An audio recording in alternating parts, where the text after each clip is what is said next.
Once upon a time, in the bustling city of London during the Victorian era, there lived a young girl named Sara Crewe. Sara was no ordinary girl.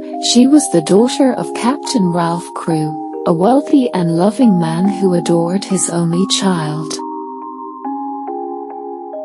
Sara's mother had passed away when she was very young, and her father had spared no expense to ensure she was brought up in the best possible way.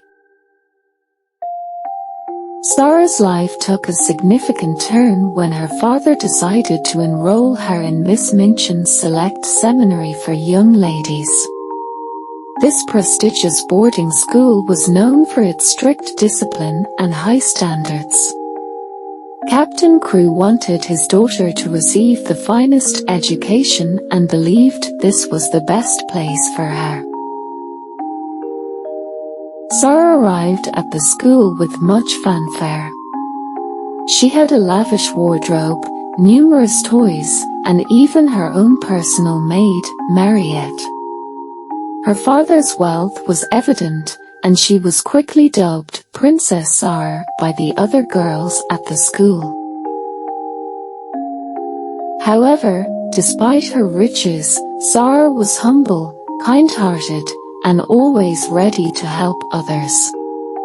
She quickly made friends, including the shy and timid Ermengarde, and the scullery maid, Becky. Miss Minchin, the head mistress, was a stern and greedy woman. She welcomed Sara warmly, primarily because of her father's wealth.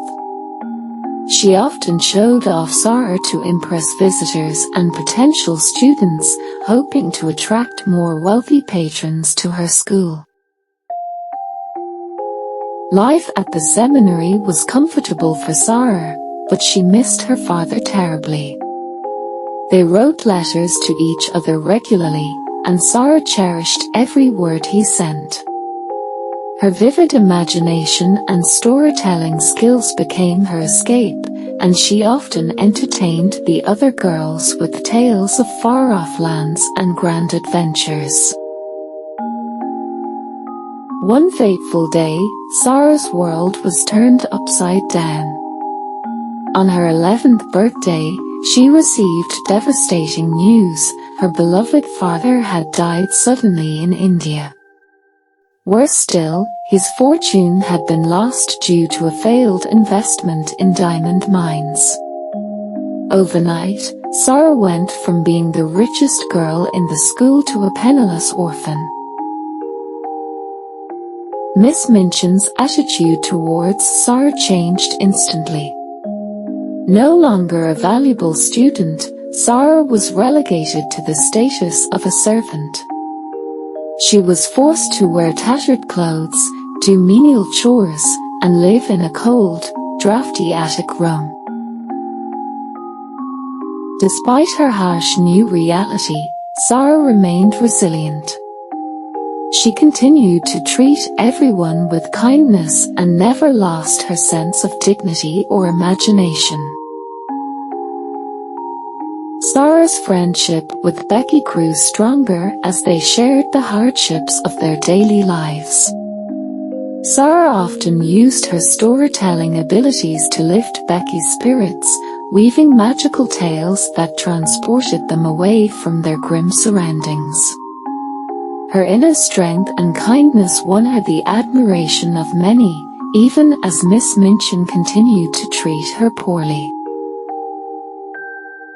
One day, Sara's luck began to change. An old friend of her father's, Mr. Carrisford, had been searching for her. He had been Captain Crewe's business partner and felt a deep sense of guilt for the financial ruin that had befallen his friend. Mr. Carrisford had discovered that the diamond mines were, in fact, successful and had yielded a great fortune. He was determined to find Sara and restore her rightful inheritance. After months of searching, Mr. Carrisford, who lived next door to Miss Minchin's seminary, learned of Sara's plight. He and his Indian servant, Ramdas, had noticed Sara and were struck by her grace and resilience despite her circumstances. They began to secretly send her gifts and food, trying to ease her burden. Eventually, Mr. Carrisford discovered Sara's true identity. He immediately took her into his care, ensuring she was well provided for.